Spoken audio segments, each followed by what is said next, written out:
አቤት እግዚአብሔር ሸክላው በሸክላ ሰሪው እጅ እንዳለ ሕዝቤ በእኔ እጅ ውስጥ አለን። ያ ሸክላው ፈቃድ የለውም። ሸክላው ሸክላ ሰሪው ለምን እንዲህ አረከኝ ብሎ አይጠይቀው። ታዲያ እኔ በእናንተ ላይ እንዲህ መስራት አይቻለኝም እንዴ?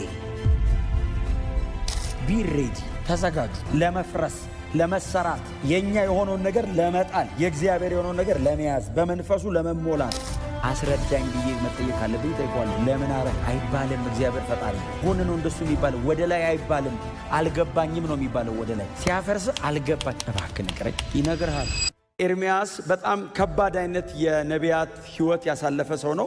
ወደ 4 የሚሆኑ ነገስታት ዘመን ላይ ያገለገለ በጣም ታላቅ የሚባል ነብይ ነው አይደል? በእስራኤል ታሪክ ውስጥ በይሁዳ ካገለገሉ በጣም ታላላቅ ነቢያት መካከል አንዱ ይሄ ነብዩ ኤርምያስ ነው። በራሱ መጽሐፍ ላይ ብቻ ሳይሆን በሌሎች መጽሐፍትም ላይ ነብዩ ኤርምያስ ተብሎ ተጠቅሷል። ባይዘወይ ጌታችን ኢየሱስ ክርስቶስ ከተመሰለባቸው ነገሮች አይደል?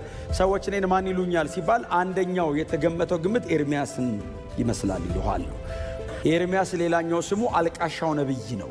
ኦፍ ኮርስ ሰው ነፃ ፈቃድ አለው ምናምን ብዙ ጊዜ እንላለን። አዎ፣ ግን እግዚአብሔር ሉዓላዊ ነው።